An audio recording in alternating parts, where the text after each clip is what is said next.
morning. If you can hear good me. morning. Good morning. All right. Great. Good morning, sir. Good morning. Morning. Good morning. Good morning. I'm excited to have you all join us.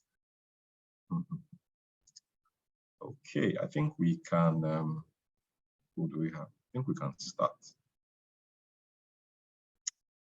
All right. So, good morning once again. I hope that we are all doing great.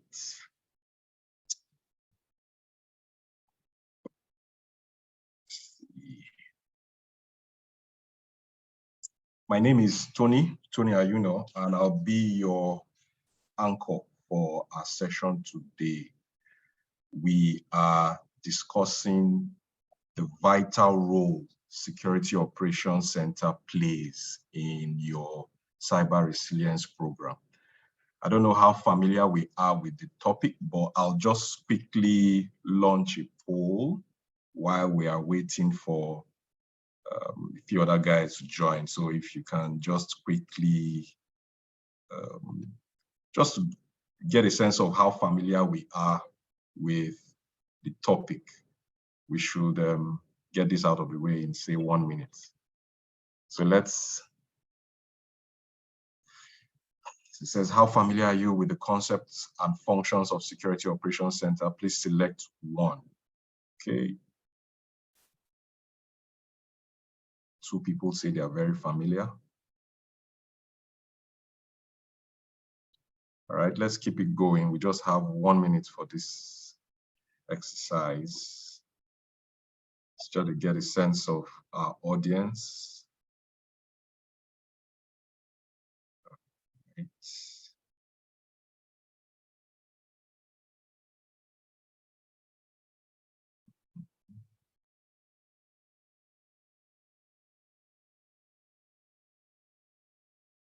3 people have voted so far. Still waiting on 25. Or is it my system that is not refreshing?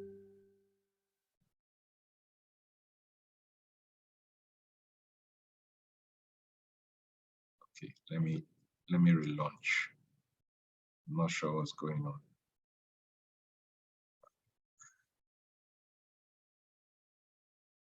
Relaunch poll. Okay, I just relaunched the poll. Okay, yeah, there was something wrong with my system there. All right, interesting.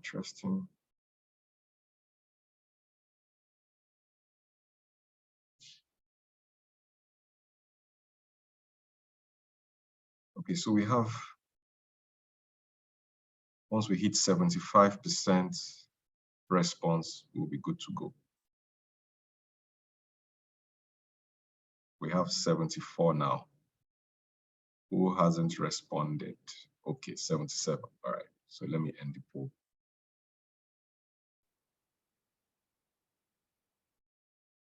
Okay, so we have about 58% saying they are somewhat familiar, and a healthy 38% saying they are very familiar, and just 4% saying not familiar. Okay, so that's that again is nice. We'll share these results much later.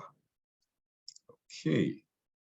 So like I said earlier, we are discussing the vital role Security Operations Center plays in our cyber resilience program.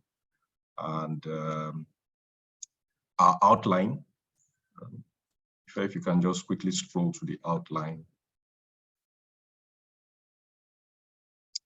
Do a brief introduction. We'll look at SOC deployment approaches. We'll look at challenges.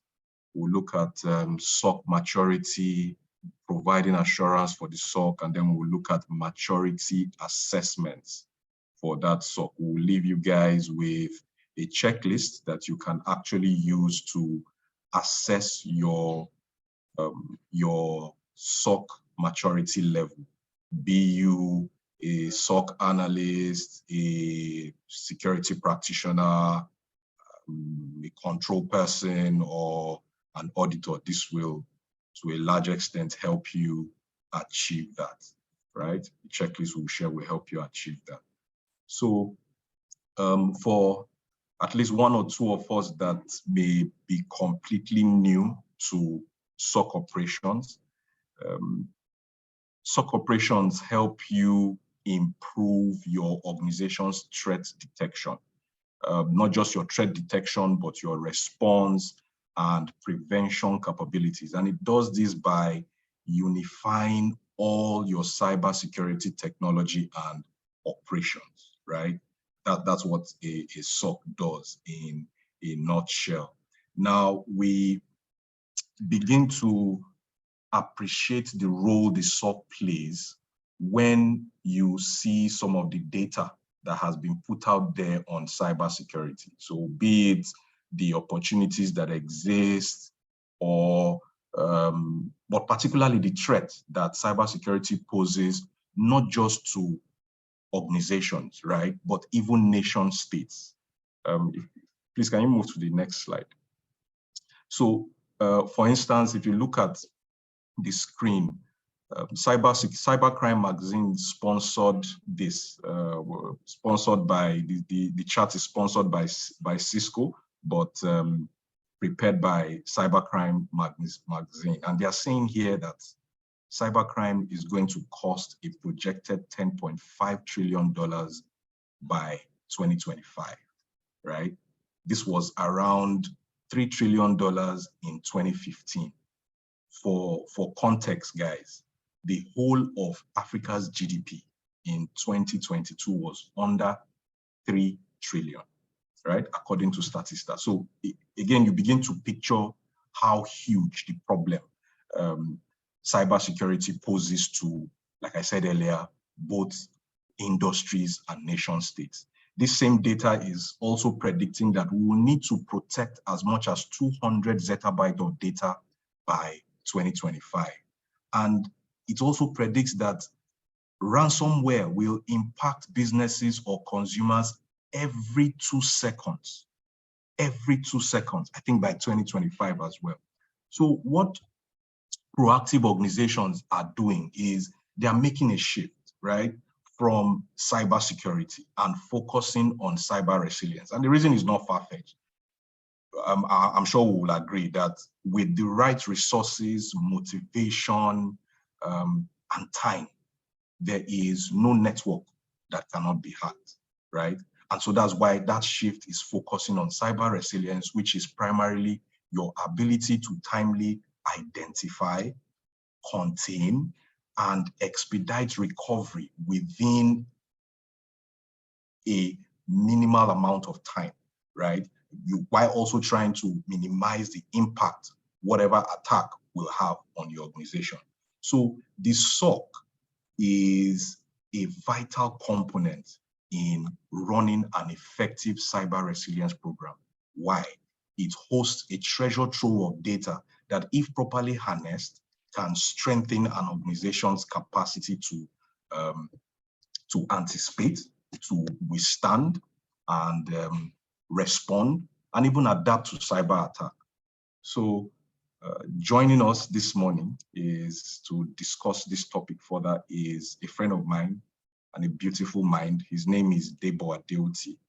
Debo has got extensive experience in the management and implementation of SOC for various organizations, both locally and internationally. He currently serves as a secure product engineer with EA in Canada.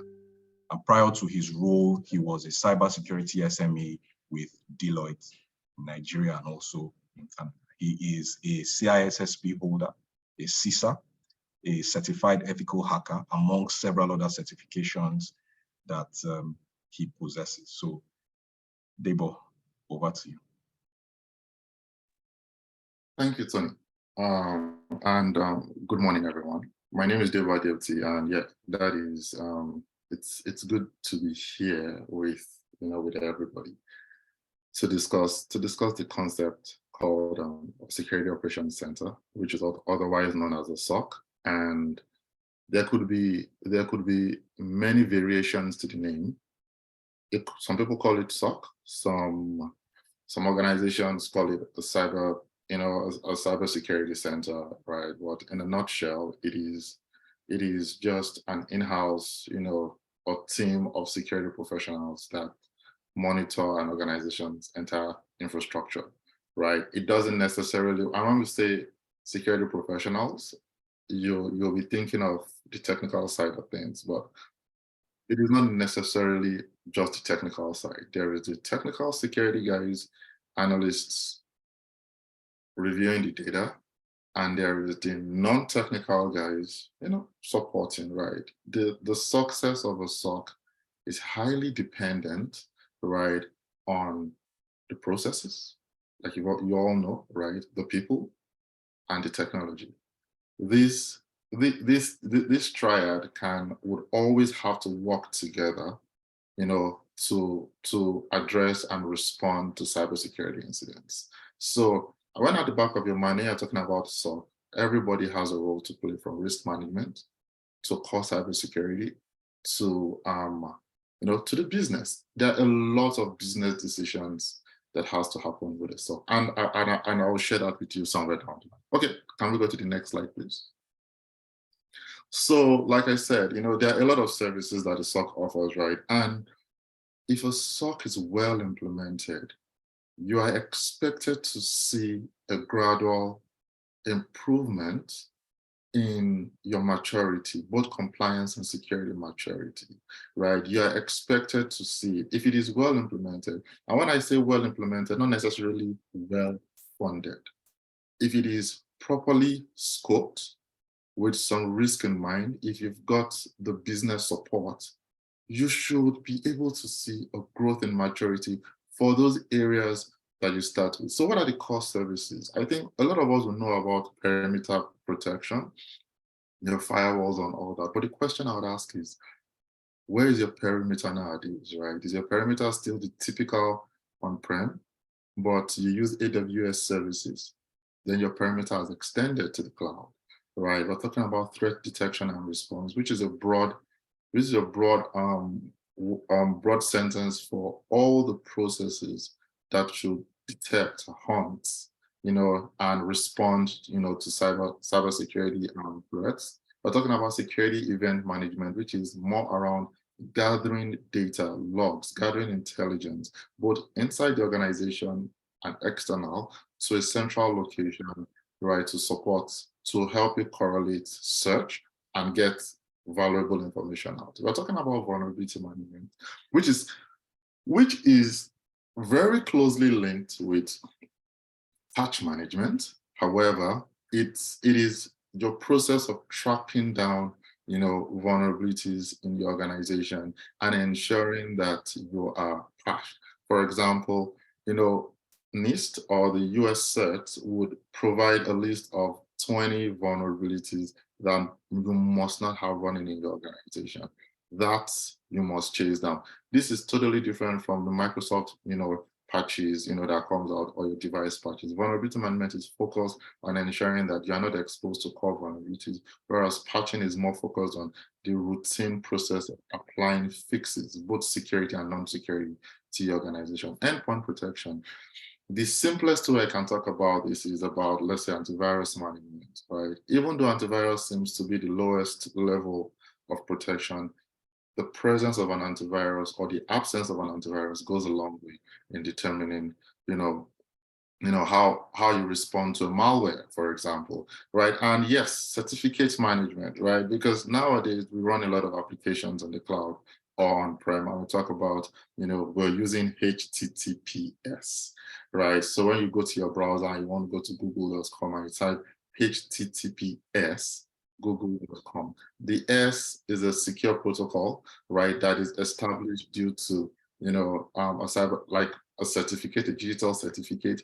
And so that certificate has a lot of technology behind it, but the management of that certificate is a SOC function, right? And the proper or improper management of certificates can lead to some compromise. So it is one thing you should also factor. Of course, denial of service, cloud compliance, web application management and monitoring. We talk about, the WAF. A lot of people know about the web application firewall, which is called the WAF.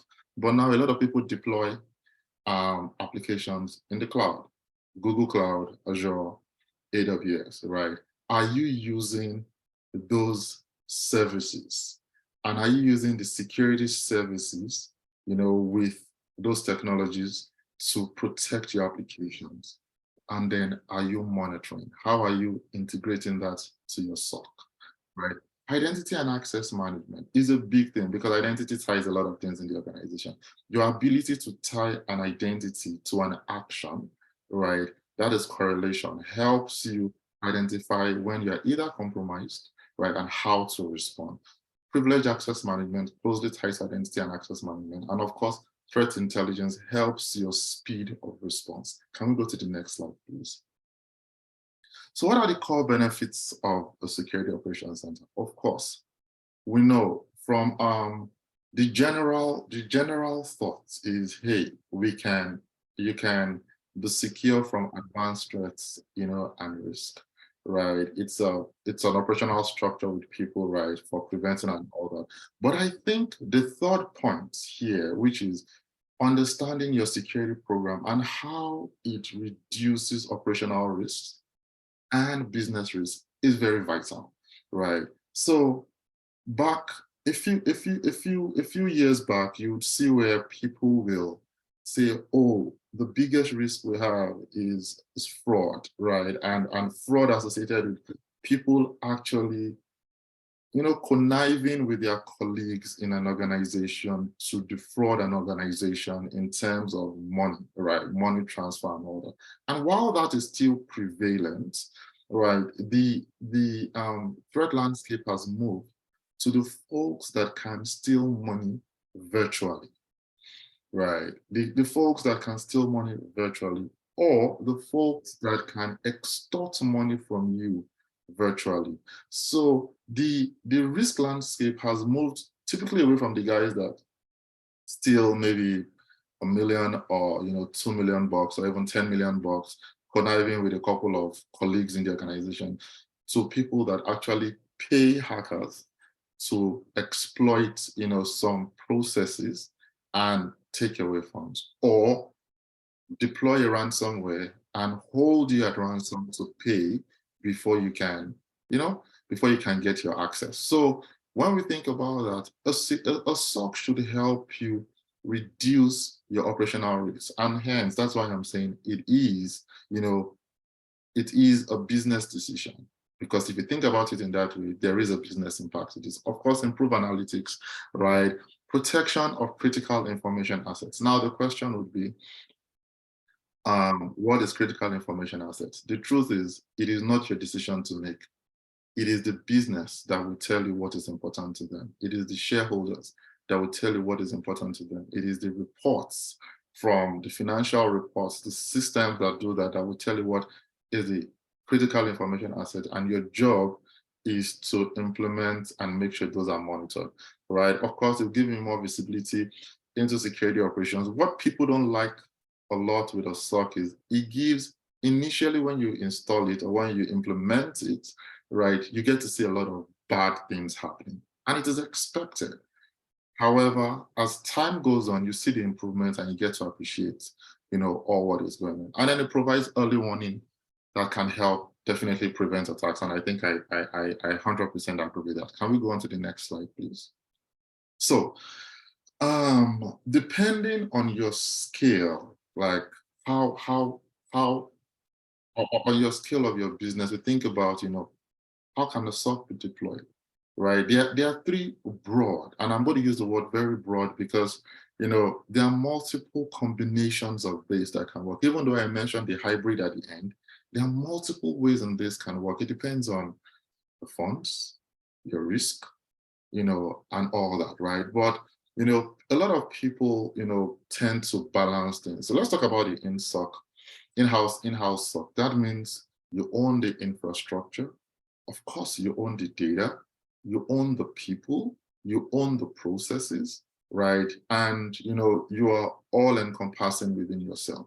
It it is a very fantastic deployment approach for organizations that have the funds available, because the SOC is the SOC, irrespective, right, is a little costly, right? And you get a lot of advantages, right? Of course, you get the people advantage, right? Think about everybody in your organization, right? You have an in-house SOC. These guys know the business, and so they are able to respond with a business context. They have the knowledge of the business. They know people, right? And that is the big advantage, right, with SOC, with an in-house SOC. Remember, I did not say the big advantage is technology. The big advantage is the presence of people, knowledgeable people that understand, the environment. Of course, there's a disadvantage of investment, right? There is usually a pressure to show the return on investment, but if you're a government parastatal or you're a government organization, right, and the funds are there and you're protecting it against nation states, then I think the value speaks for itself, right? So there are certain organizations that would definitely want an in-house SOC: intelligence organizations, financial regulatory organizations, some critical infrastructure, some critical, financial organizations, right, would probably want their SOC in-house, and of course, when you talk about an outsourced SOC, it is also not necessarily cheaper, but now resources are paid for and hosted by a third party, a trusted third party, right? And those folks help you manage and respond to cybersecurity incidents, right? The big advantage is also around people, and the disadvantages are also around people, right? Although it is cheaper, right, and the advantage stays around the less potential for collusion, right, within the organization.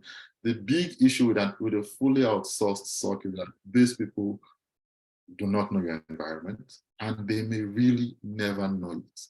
On the outsourced side of things, there is always attrition. People are always moving in, leaving the organization, coming back to the organization and all that. So there is the resources are available, but per time people would leave, right? So you might have a subject matter expert, with so much knowledge in, let's say, your endpoint protection, and the person gets poached to another organization. The person has to leave.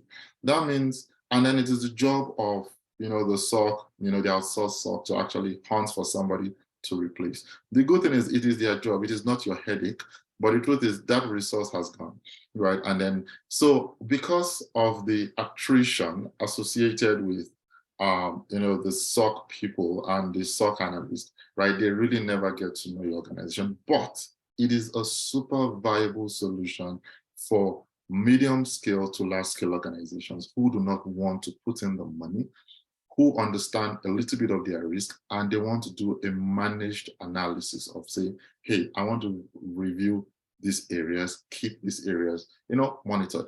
Now we have the hybrid, which no matter how you deploy the SOC, you would always have a hybrid, because you would always have in-house people and you would always have outside people, except of course when you're doing totally, in-house. The difference in hybrid is, what is the ratio of people inside to the people outside? You want to keep, your core critical functions, your CISO definitely, maybe your head of threat intelligence, your head of incident response, your head of IAM. You want to have some on-ground staff. You want to have 1 or 2 analysts, maybe at the level 3 or the level 2, right, that can help you respond in case that, right? You want to have that in-house. And then you want to have, a set of analysts, a set of specialists also outside the organization that you can reach out to, and they can even be your level 1. So you hear me saying things like level 1, level 2, level 3. And very quickly, let me give you a perspective into that. So level 1 analysts would be the first set of guys that will respond to a cybersecurity incident when it comes in. And I don't want to use the word, and maybe I'm using the word incident very loosely. I would say an incident of interest, those are the guys that it will come to. And what is an incident of interest? An incident of interest is an anomaly. For example, somebody is trying out a password continuously on a login page, right? It is an incident of interest. It is not an incident just yet, right? It is an incident of interest because you're seeing the possibility of a brute force. Now, that should go to your level one. Your level one should be able to say, hey, we are seeing an incident of interest, right? Somebody is trying to brute force this account, right?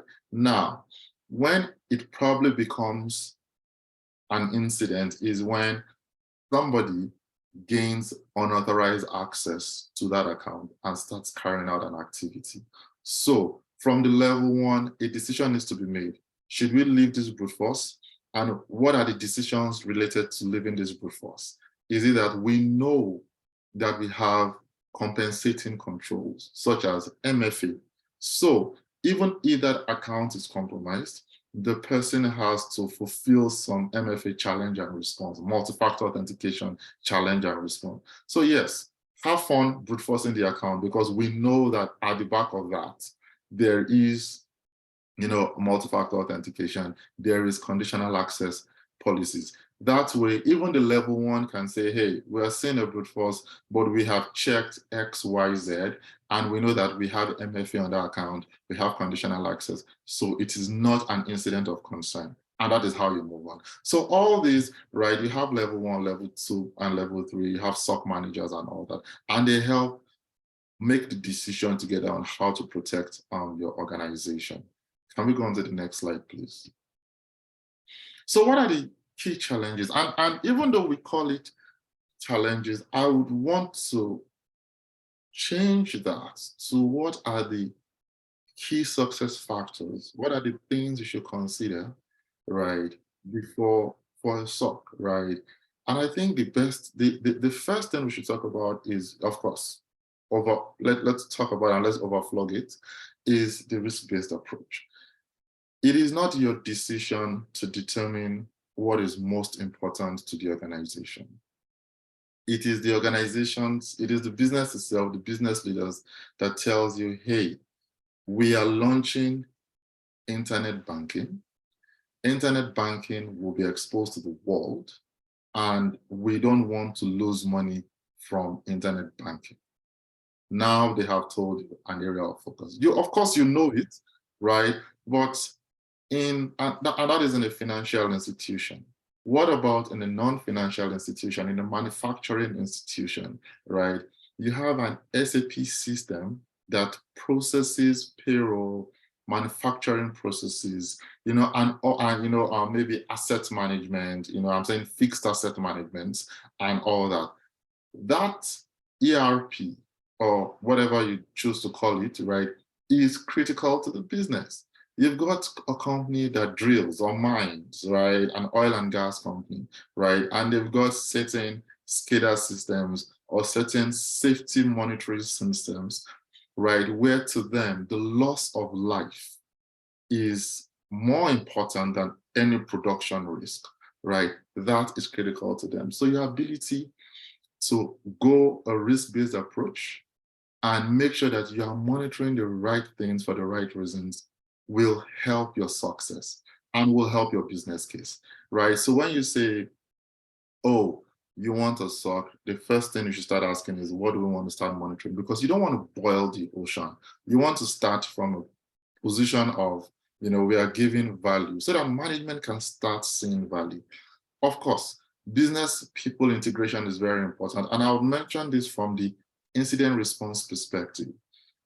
There have been cases where cybersecurity went against business and people, right, and caused a bigger issue.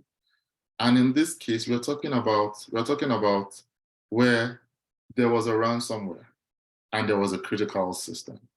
And just out of paranoia, cybersecurity went to sort of prevent access to the critical system. Eventually, the losses from the prevention of access to the critical system outstripped the amount that should have been possibly paid to the threat actor that deployed the ransomware. What do I mean by this? Ransomware was deployed on an environment. There was an ERP system that processed about $3.5 million almost daily, right? And due to the paranoia of cybersecurity, they prevented access to the ERP, right? And the threat actors were asking for about maybe $2 million.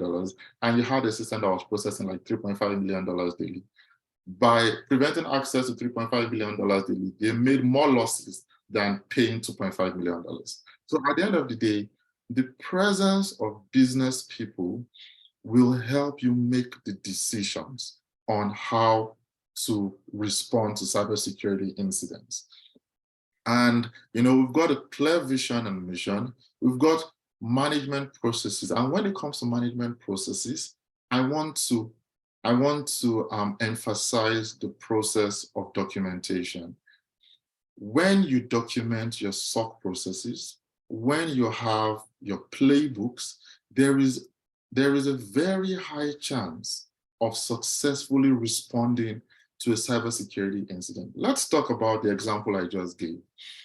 If that organization, which they did, right, if that organization's team used the cybersecurity incident response plan, followed it to the letter. The reason why there's an incident response plan is so that you have a set and approved way of responding to cybersecurity incidents when it hits. The last thing you want to do during a cybersecurity incident or a breach is you want to overthink, right? There has to be, and yeah, it sounds counterintuitive that you want to overthink, but the truth is you don't want to overthink. That is why you want to have an established incident response plan. You want to have playbooks. You want to have tested. You want to. Somebody said you can't hear anything. Is that true across, or that's just No. I can hear you loud. No, I think I can hear you loud and clear. So you might need to check his network settings or probably log out and rejoin again. Thank you. All right. So sorry, I lost my chain of thought a little bit, but I think I got it back. So you want to document your incident response processes, and you want to test it biannually or annually or quarterly. You want to do a tabletop test, right? Because you can have an incident response plan and nobody will know it. And I have seen this happen right here in North America, right? You go to a tabletop exercise and you ask the network engineer, hey, we are seeing unauthorized access to Citrix. What is going on?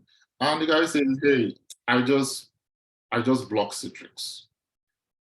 It sounds like what a network guy would do, but hey, Citrix is hosting a lot of applications. Blocking Citrix, right, will prevent access to a lot of applications, will lead to loss of money, which is probably greater than what you would have lost if you did a proper research into how the incident is coming in, right? So I cannot overemphasize the presence of documentation, testing your incident response process, the presence of playbooks. At a minimum, you should have a ransomware response playbook, and you should have a general cybersecurity response playbook to attack vectors like maybe a network attack, social engineering attack, and maybe something else. But at a minimum, you should have a ransomware response playbook, a response to a network attack, right, and a social engineering playbook, and you should test it. And these are playbooks. This is not the incident response plan. Within your incident response plan, right, you should have links to legal, links to management representatives, links to your communications, because if you get compromised, you will not be the one talking to the world, passing information back to the world. You will not be the one talking about the legal implications. So that means when you are doing your tabletop, you need to bring in legal, You need to bring in communications. You need to do some tabletop even for your management representatives, right? And so when we think about it, these are key factors. You will notice that I have not mentioned technology. It is all about well-established people and processes. And then technology would enable this to work together and deliver the value. So let us never focus on technology, because today, when I was deploying SOC in Nigeria, we deployed with ArcSight, we deployed a little bit of logarithm, right? I played around with Splunk, but the technologies have changed so much from then, right? Splunk is still doing so good, but hey, the processes have matured, but they are almost, you know, it is because of the processes that you see success, right? The technology would always be there. Typically, it is a configure next, done, and the technology. But if you don't have the processes, you're failing from the get-go. Of course, communication and coordination, technology reporting, dashboarding, and all that would give you some value, you know, for the SOC. Can we go to the next slide, please?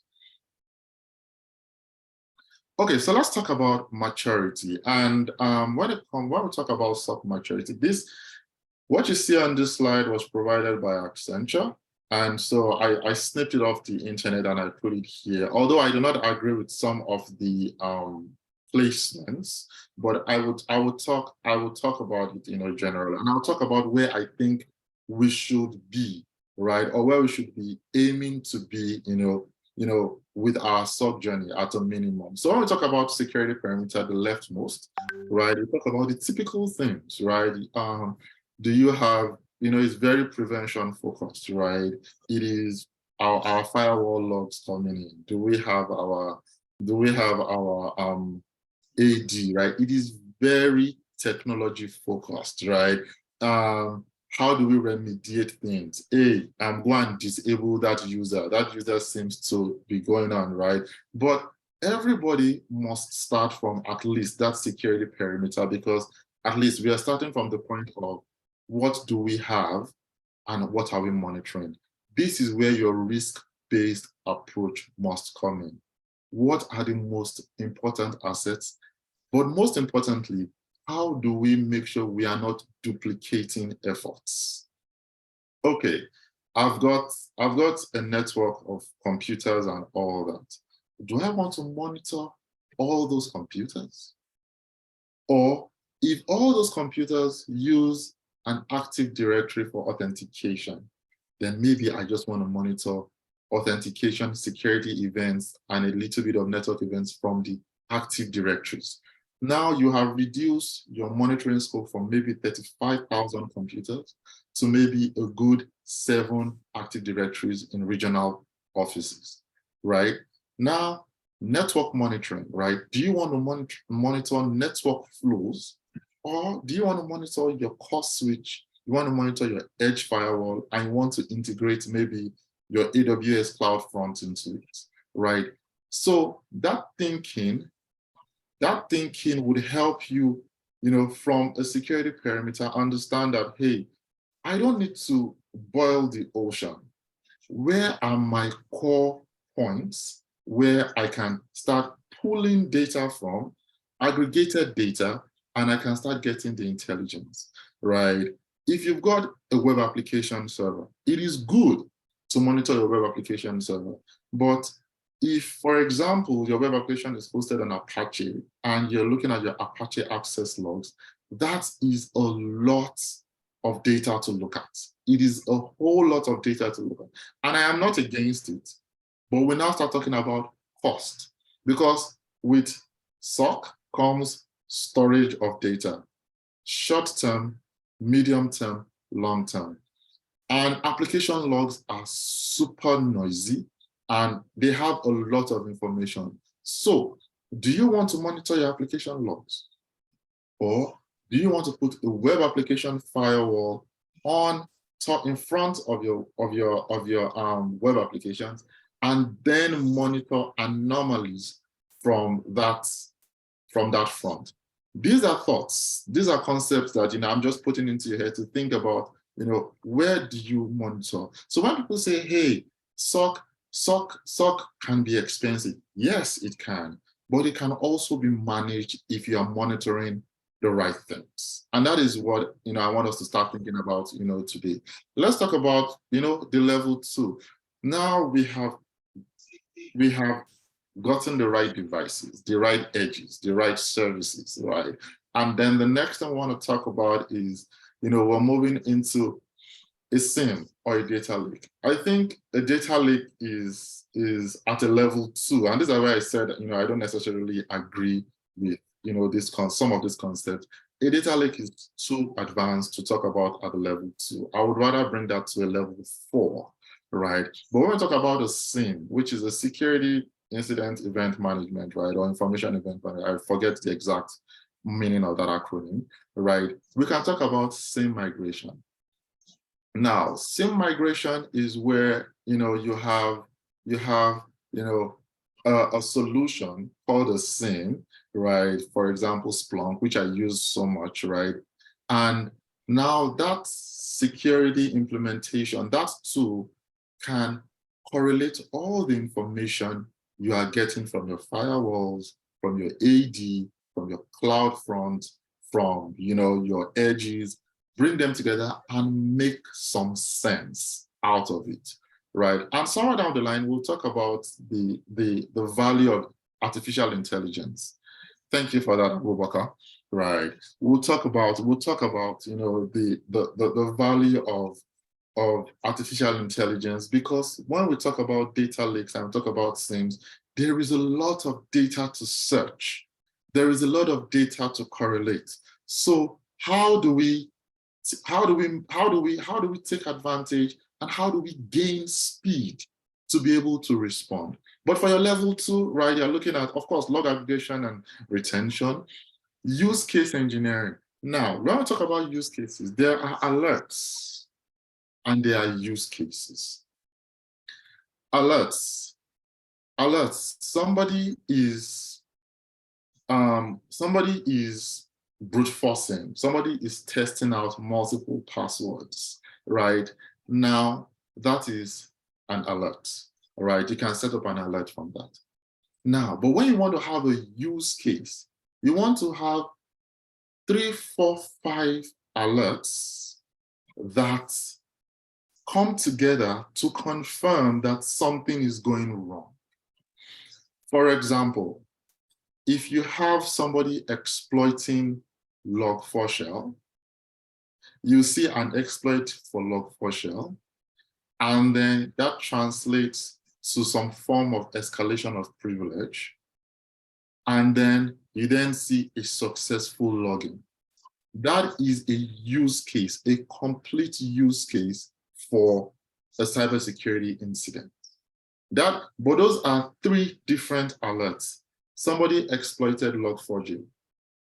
Somebody escalated privileges from user to admin. Somebody, that same ID, logged on to your Active Directory. Definitely, that is an entire use case of a workflow that shows that something is not going wrong, but something has gone wrong. That is an incident. But independently, right, those are 3 alerts. So let's think about use cases, right? Because that would help us reduce noise and would help us reduce fatigue, right? And so let us think about use cases. I see that I need to speed up a little bit. Okay, security automation. And this is people, so for level 3, I see a debate is going on, and that's okay. You guys have fun with that, all right? Security automation is where I think we should all be at. But I don't think level 3 should be security automation. I think level 3 should be, you should have well-defined processes. I don't think a SOC can happen also at level 3 because it requires more of a data lake in level 4. But I think at level 3, you should have a well-defined SOC. You should have defined processes. You should have well-tested incident response plans. You should have playbooks. You should have management awareness of the SOC and incident response plan, right? You should have integrated tooling, right? Like I said, playbooks. I think level 3 is where you should try to be. As you move into level 4 and level 5. Those are advanced use cases where you will need some sort of machine learning, and you need some sort of artificial intelligence to help you gain speed, predict possible cybersecurity scenarios, automatically respond where you see a SOC, automatically respond to cybersecurity incidents and deal with it. That is what happens at level 4. And of course, like level 5, which are, according to the maturity levels, is continuous learning. So I think we should try as much as possible to be at level 3. And please do not compare your level 3 to another person's level 3. I think we should all know that already. Next slide, please. Okay, so let's touch on assurance, right? Yeah, and this is where we want to be. For assurance, I think we want to focus on the typical 3 things. We want to focus on completeness. We want to focus on accuracy, right? And we want to focus on population accuracy, and let me say completeness. I think those are the 3 things, typically we want to, completeness, accuracy, and, the population. And before we go into that, I want to introduce you to the SOC, MITRE framework, right? Now, the MITRE framework is an expansive body of knowledge that kind of maps possible attacks for an enterprise. A lot of you will know this, right? But this came out of something called the Pyramid of Pain, right? The Pyramid of Pain was put together by a techie called something Blanco or something. Please feel free to Google cybersecurity pyramid of pain, right? At the lowest level of the pyramid of pain is you blocking hashes, blocking IP address. They say, hey, the IP address of the attacker is 63.this.this.this, and you go to your firewall and you quickly type it in and then you block. But hey, an IP address is so easy to bypass, and a new IP address is very quickly achieved. So if you block an IP address, your threat actor will just go on to another infrastructure, spin it up, and attack you again because you haven't fixed it. At the top of the level is behavioral behavior. Thank you, Cyber Panther, right? And Obiora, thanks for that, right? At the top of the pyramid are techniques, tactics, and procedures. And that is where you have the SOC MITRE framework. They have helped build, right, a set of techniques, tactics, and procedures and processes by threat actors that you can make their lives so difficult. You do not, if you block an IP address, you just block an infrastructure. But if you block the behavior, it is so deterrent that they have to change all their processes to be able to reattack you. Now, the good thing is you should be able to measure your SOC, across the SOC MITRE framework. But how do you do that? Now, recall I mentioned a SIM earlier, and a lot of people told us, the meaning of what a SIM is. Most of the good SIMs these days, and I would focus on Splunk because that is what I have seen, have the ability to map your data sources, your data repository to your coverage on the MITRE attack framework, right? So all you need to do is get a good SIM, right? And then get the add-on for the MITRE attack framework. And the SIM should be able to correlate and say, hey, based on the data sources that you have here, and based on your use cases, you have this coverage on the MITRE attack framework. And then that will help you see what your gaps are. Now, this is not for auditors to now say, hey, you guys don't have coverage. No, this is not for the auditors or for the compliance folks to say, okay, these are the risk areas interpreted to cybersecurity. Are we covering this? And then these are my gaps, right? Okay, how do we start building use cases to cover this? And your use cases might be, we don't even have the data sources for a start. How do we get the data sources? How do we index it? How do we start building use cases? So this will give you a map of how exposed your enterprise is, And then based on risk, like I mentioned earlier, you can start determining what you want to cover. It is a journey, please. So I'm pleading with the compliance and the audit guys here not to say, hey, implement MITRE framework, and then boom, get out a report and say, hey, we don't have coverage. And then management is heavy on cybersecurity saying they are not doing a good job. That is not a healthy relationship. But this is a way to help you see your attack, exposure. And of course, on the next slide, we then have the defend side of things. Can we go to the next slide, please? We also have the defend kind of things that sort of, and this is from a defensive perspective, right? And so this is showing you what mitigations you have for each of the attacks. So it is a good thing to look at, from a defensive perspective. Can we go on to the next slide, please?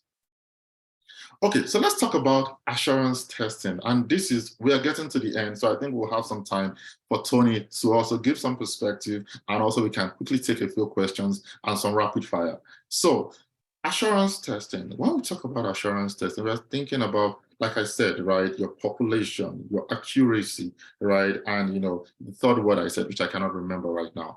Okay, let us talk about your antivirus. How do you test from a SOC assurance perspective, right, your antivirus, right? We want an example, and please notice an example from, a real assurance testing document, right?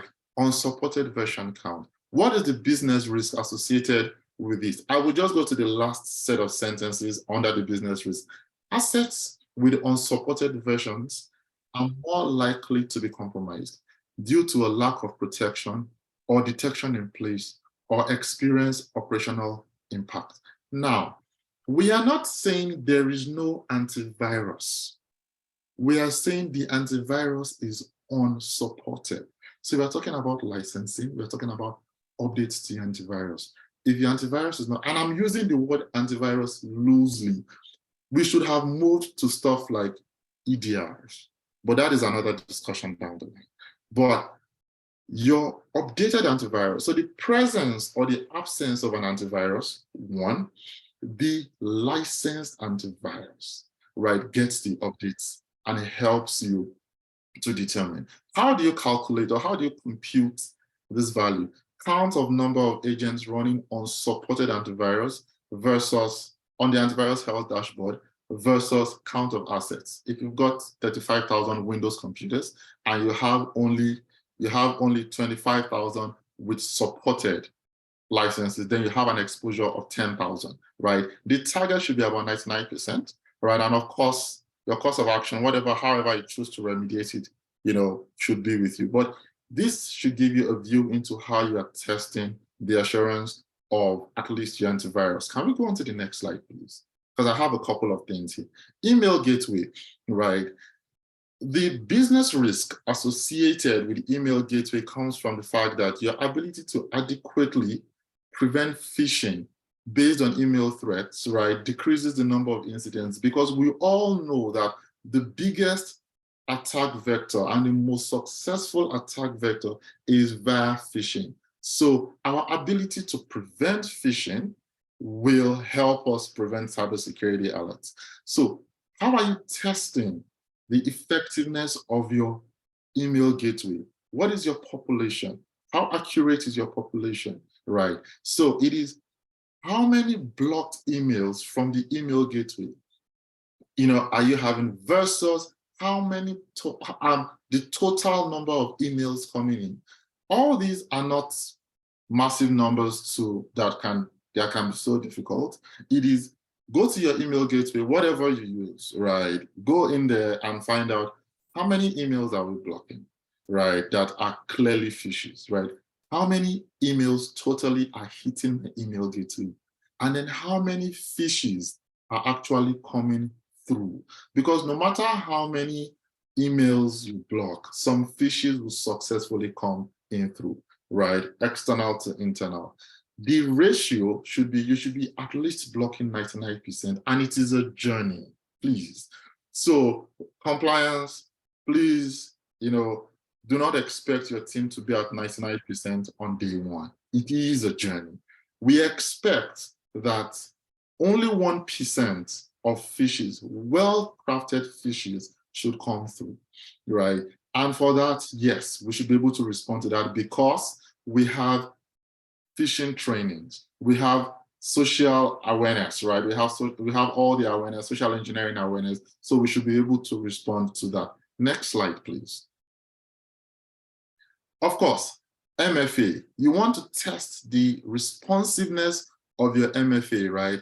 How many attacks were stopped by, MFA or conditional access in place, right? And like I said, right, this metric relates to the risk of the, in short, I don't need to read that, you guys can read that, right? But your MFA as a second level of, authentication will help block a lot of unauthorized access. So your metric, right, and your calculation should be how many attacks were stopped over 30 days. Now, right, because, and the reason why is this, right, a lot of authentication attempts happen. You cannot wait for an entire year. You want to review this in at least monthly and know that at least unauthorized access due to conditional access policy, we are having only a minimal amount, or maybe 1% coming in, so that, at least you can say, yes, the MFA is working effectively. Now, remember that I am not talking about any SOC, but I'm talking about tools that feed information into your SOC, right? And so these are the ways you can actually compute this assurance and, assurance testing. Let's talk about this. I spoke about it earlier, right? It is your MITRE coverage. What is your coverage? Right. I don't want to say, I think 90% is a push. That was a standard based on some critical infrastructure organizations right here in North America. Please, 90% is very high maturity. So please feel free to work with a number that works with you based on your risk and your risk tolerance. 90% is very high up there. Right, so please let's be careful with that. One thing I want to say before I pass it back to Tony, because I see we are very close to time, is reporting. I think with a SOC, you should at a minimum have three reports, cadences. The first should be a weekly report of the security incident response team, right? And that should be, hey, what are the things that happened in the last week? Right? It's just a review of all incidents that happened in the last week. Nothing crazy, nothing massive. Hey, what incidents happened last week? How did we respond to it? Right? Every week, maybe on a Thursday, your cutoff should be maybe on a Tuesday, right? And should say, hey, but from Tuesday last week to Tuesday this week, right? How many incidents came in? How did we respond to it? How are we doing with our licenses? How are we doing with all those beautiful technical things, right? Weekly, we should have that.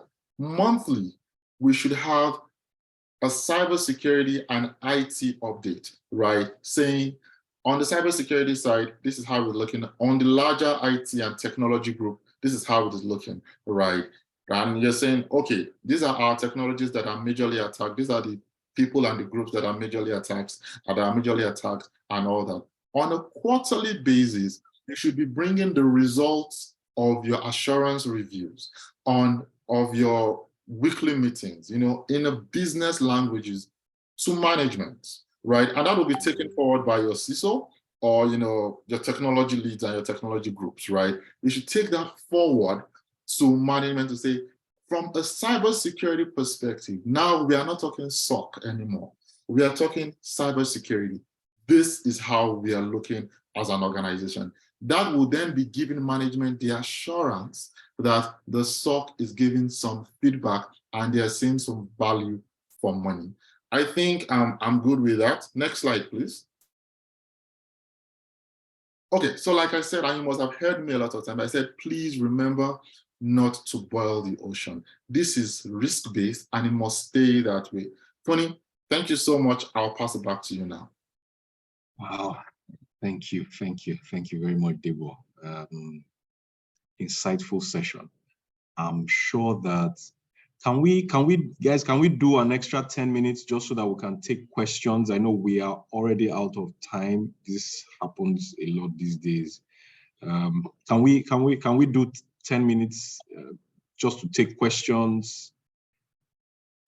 Can I get a yes from, say, 5 people? And I'll take that as representative of. Okay. So I have yeses. Debo, so before we share the checklist that helps us gauge our maturity, Debo, there are a few questions here, and in no particular order, let me start with the question Stephen is asking. He's saying, in my organization SOC Center, I receive a lot of alerts for potential cyber breach events, and it's overwhelming. How can this situation be best managed? Do you want me to read all the questions first? No. Let me respond to this very quickly. Like I said much earlier, it is for there are incidents, right, and there are incidents of interest, and then there are breaches, right? I think it depends. It depends on what level on the SOC in the SOC response program that you are on. If you are a level 1, right, yes, that is expected. It is not meant to be a breach. You should have an SLA to say, for all level 1 issues, we have a response time of about maybe 8 hours. Yeah, I said 8 hours because it is a rapid fire. You keep getting tickets and tickets and tickets, and they keep coming in, right? But your SLA should help you slow things down, right? And that should be an incident of interest. Everything should not be a cybersecurity breach, right? As you look at this now with the application of more intelligent systems, and I don't want to use the buzzwords everybody's saying, right? AI and all that rubbish, but with a more mature system, you'll be able to identify which is noisy, which is not noisy. You will start, block listing a few items, right? And you start, allow listing a few things, right? And so with maturity, I expect that things should get better. But yes, it is expected at a level 1 that you would have a lot of inflow, right? Especially when you're lower on the maturity. But as you move forward, you're able to allow list some things, you're able to block list some things, right? You're able to set SLAs for responses for L1 incidents, right? You're able to have cycles. That means you're not the only one 24/7. There are four or five people handling stuff over the level 1. Then it gets better. So that's more of a process thing, and it is expected, at the lower maturity levels. Back to you, Tony. Okay. Abubakar has a question here. I'm not sure if, he says, is it possible for an infrastructure to have systems have their antivirus pushed from an antivirus server and no local copy of the antivirus signature found on the local system? This is very technology specific. I haven't tested out all antiviruses, but a lot of people are moving away from antivirus and they're moving into EDRs that are behavior based, which means there won't be a signature database on a workstation, right? It will just be maybe a sort of an XML file, or there'll be a sort of a JSON file that has a sort of and which is also like, a database, right? But has a form of rule sets on behavior. Now, the good thing with these EDRs is that they also have anti-tamper technologies installed, so that if anybody is trying to modify those rule sets, right, automatically it blocks the person, or it prevents it. So I haven't tested out the entire gamut of antiviruses, but I know nowadays EDRs would have XML files, JSON files, encrypted JSON files, right, privately and with private keys, right, where they will then nobody will be able to access it. And if you see people tampering, copying, or doing some form of things, they shut the person down, or they shut down the access. But an actual blocking of antivirus signatures on a local system, I haven't seen that. Okay, Cyber Panther says, so I think we just have 2 more. Cyber Panther says, how do we develop skills or competencies to be able to look at SOC the way you do from the high level big picture without getting caught up in the noisy alerts. Yeah, so I was a little fortunate, and I'll say that, right? It's not like I'm not the typical guy that will say, hey, go and read XYZ, and get all these lessons. I was a little fortunate that over my career, I was put in places where I had direct access to these technologies, and I led certain opportunities like this. I was part of the engineering team that built one of the first 2 or 3 SOCs in Nigeria, right? So I was very opportune, right? But aside that, now, and that is the opportunity side of things, and I don't want to discount that, right? So I don't want to say, oh, I learned all the skills, right, that I'm that good. It is, somebody gave me the chance, right? Now, there are a lot of courses, right? But courses are expensive, right? But there are a lot of courses, that you can go into. And personally, although it is expensive, and I'm saying it is in about $10,000 to $15,000, so they are usually sponsored by organizations. There are a lot of SANS courses, right, that would help you develop this competency. Now, the problem with SANS is that it is a 5-day course, rapid fire. You would pay about $15,000 to $17,000 for it, right? But the good thing with SANS is that they would give you all the books and the resources, which you can go back to and reference. If I tell you to do the CISSP, which I have, the CISSP doesn't teach you anything about the SOC. If you do the CISA, which I have, you won't see anything about SOC in there. You go into CEH, you're all a hacker, right? But I have seen, and I have a few, SANS certificates, right? And from like the Defending Advanced Threats, GDAT, you would see a mapping of the MITRE attack and the MITRE defend framework, right? You will see practical use cases, but these courses are super, super expensive. So I would say you need organizational support, right, to send you on these trainings, right? And of course, there's the personal interest. You can download a copy of Splunk, 500 meg data size. You can play around it by yourself. You can do a few courses on Udemy, do a few things, right? And that will give you the insight. But truthfully, right, there has to be the opportunity, right, which somebody took upon me. And then you also need to, get into those courses, right, and get it going. Of course, you can also download a few courses, on Udemy, Coursera, and get it going. But over time, I guarantee that with all these, factors in, you will be solid. Tony. Okay. And then finally, well, before I ask my own question, is Taiwo says, thanks, Debo, for your insightful presentation on this subject. For an organization outsourcing SOC, how do you manage the risk of data exposure, considering the fact that you have to expose your critical logs to the third party?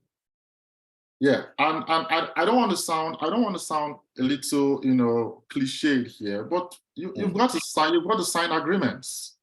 Right, you've got to sign agreements, you've got to sign, the NDAs, you've got to sign, the data destruction, right? You've got to sign stuff around storage. They've got to give you assurance. So think about all the things you do from is it the SOC 2, those SOC 2 assurance things that they do, right? You've got to have all those assurances such that you cannot guarantee the risk of data exposure, but you must make sure that from a due diligence perspective, right, from a legal and from a documentation perspective, you have all the documentation in place to make sure that in case something goes wrong on the outsourcing party, you have legal backing to come back to. At this point, it is not technology, right? If you have stuff hidden on your network and all that, yeah, too bad, the third party will see it and it's part of their visibility. But that is not the risk. The risk is if your outsourced party gets compromised by a nation state, right? What is your legal recourse? So you must make sure you have done your due diligence, signed all the, crossed all the T's, dotted all the I's, made sure everybody is in agreement, data storage, data destruction, right? Unauthorized access to your data, all that. And that is where you have your legal coming in. That is where you have your compliance teams coming in, your communication teams coming in. Make sure everything is tight before you push your data out. And hey, even the US Gov has their own instance with AWS. There's US Gov instance in AWS, and so they outsource it, right? So it's all about what controls you have in place from a legal perspective to protect yourself. Back to you, Tony. Okay, final question, and this is my own question. So there has been a lot of buzz around AI lately. I know you tried to touch about it or touch on it earlier, mostly because of AI's capacity to make people redundant, right? The security orchestration, automation, and response implementation happens to be a use case for AI. So my question is, what are the benefits of AI, albeit SOA implementation in SOC operations? That's one. Two, what risks should we be worried about if we were to go the AI path? And what will your recommendations be to manage AI risks in SOC operations? My God, Tony. Okay, you have to remind me of the second and the third one. The first one is what is AI role in SOA, right? Now, AI role in SOA is I would say is focused on the speed of response to confirm cybersecurity incidents. Now, for example, if for anybody here using maybe Splunk or using ArcSight or using Logarithm or whatever, or using Scroll, whatever you're using, right, you will realize that you always have to go into your console and type some form of query, right, to be able to see what is happening, and then you'll be able to make decisions on that, right? Or sometimes you have to click on a use case that will then run a query that will give you visibility. Where AI comes into this is your ability to search much faster based on a higher level language. For example, let's say a threat actor named T1140 is exploiting log4j, and you want to do some threat hunting to identify if they are on your network. Nowadays, what you need to do is go to maybe NIST, download all the indicators of compromise that shows what T1140 is, right? And then you start imputing it. With artificial intelligence or some form of machine learning, all you need to do is use high-level languages and type stuff like, where is T1140 on my network? That AI, low-level, large language models will be able to look at it and say, hey, this guy wants to do a sort of a threat hunt for T1140 on the local network, and immediately would execute that search for you. That is from the threat hunting perspective. From the SOA perspective,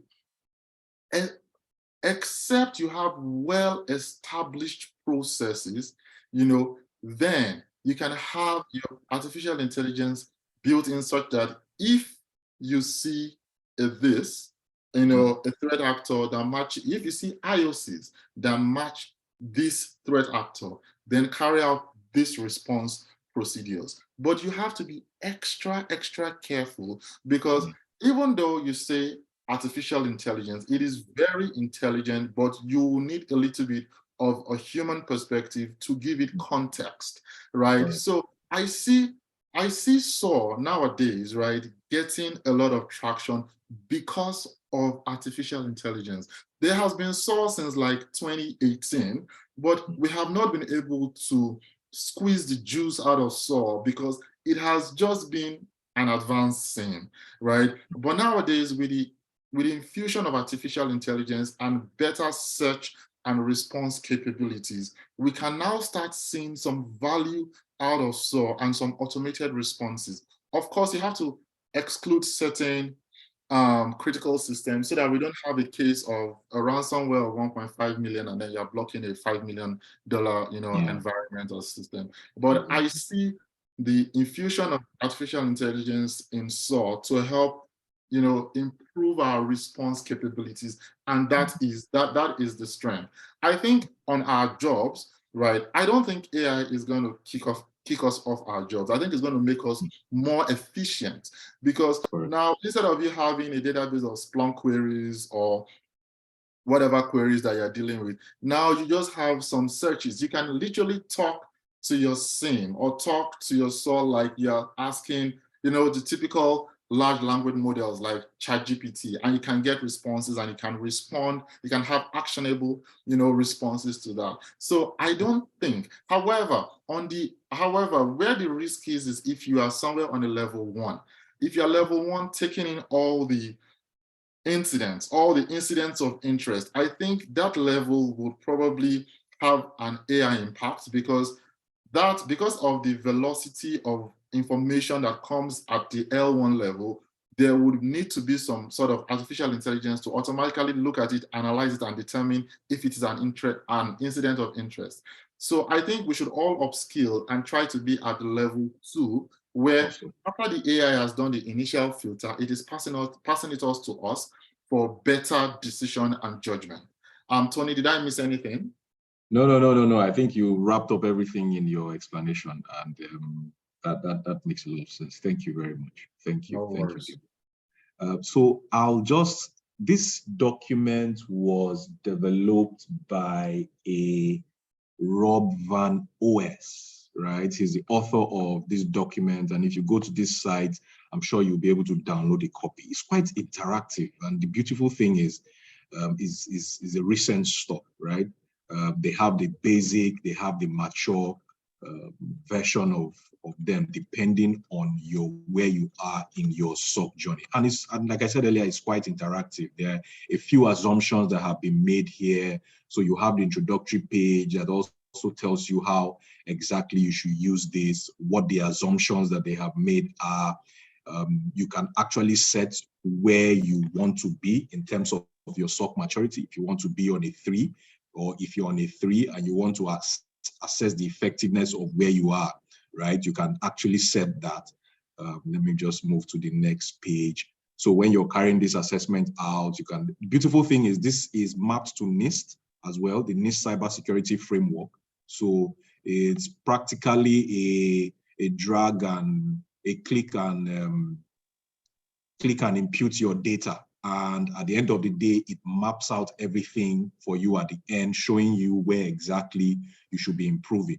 So there are different domains. You have the business domain that looks at customers, your charter, your governance, your privacy policies. You have the people side of things. If you're running a hybrid SOC, your employees, the level of education they have. You have your processes that kind of looks at. So if you look at this place, you have scores or certain, what I call it, subjective definitions that you can place on some of those stuff. So let's say, for instance, is there a SOC management process in place? And I say fully, right? It also defines for you what a fully implemented SOC management process means. You see the remarks here.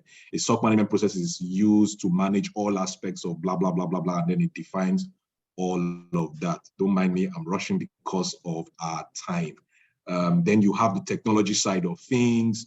It looks at your SIEM tooling, your IDPS tooling, your SOA implementation. You have services as well. So it's a fantastic tool. Can't see your screen. Hello, Tony. I think you are not sharing your screen. I'm still sharing screen. So no, I think it's sharing, but you're both sharing. So maybe somebody has to stop. You have to. Okay, let me stop sharing. Wow. Sincere apologies. Can we see my screen now? Yes. I've just been talking to myself. Can everybody see my screen?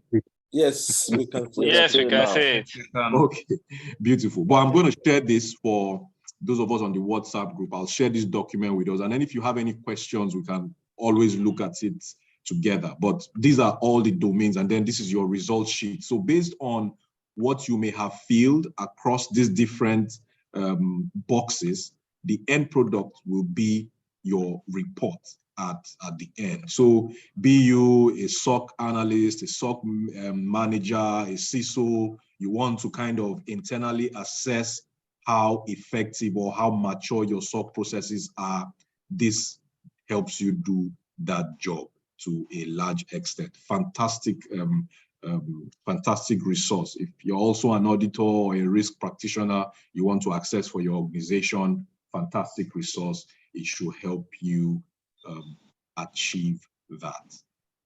And so I want to say a big thank you to all of you for attending.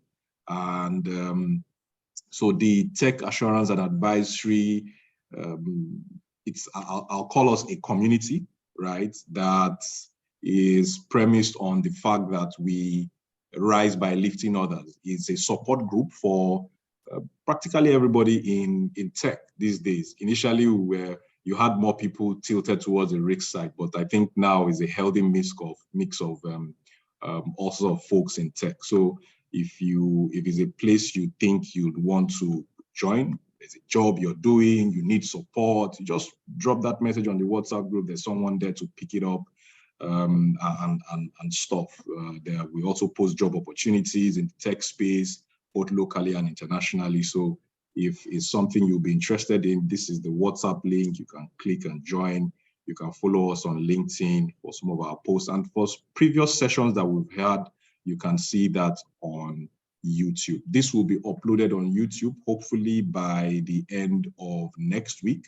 It will be available for us, but we'll share that also on the WhatsApp group and on LinkedIn. So thank you. Thank you very much, guys, for joining. Thank you. Thank you so much. Thank you. Thank you so much. You're most welcome. You're most welcome. Thank you, Tony and Thank team. you so much. Welcome. You're welcome. And Debo, thank you very much. Debo had to be up when he missed his sleep. Debo, thank you. Thank you. I appreciate big time, man. No worries. Thank you. No worries. All good. Thank you, Debo. Thank you, Debo. Yeah. Thank you all. Thank you, Deba. Thank you so much. Everywhere.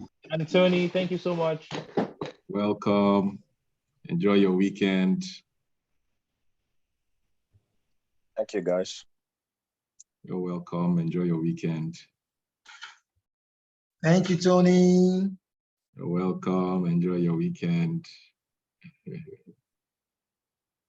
Deborah Ramat says, thank you for your sacrifice, for sacrificing that sleep time. It's 4 a.m. is about the time when sleep. You know, it gets sweet, right? Yeah, that's when you're on cruise control. Yeah, all good, all good. Hello, Tony. Yes, sir. Yeah, good morning, good afternoon. I'm new to this platform. I would like to add you up on my LinkedIn profile. So I'd like to ask for your full name. Oh, Tony Ayauno, TonyAyaunor.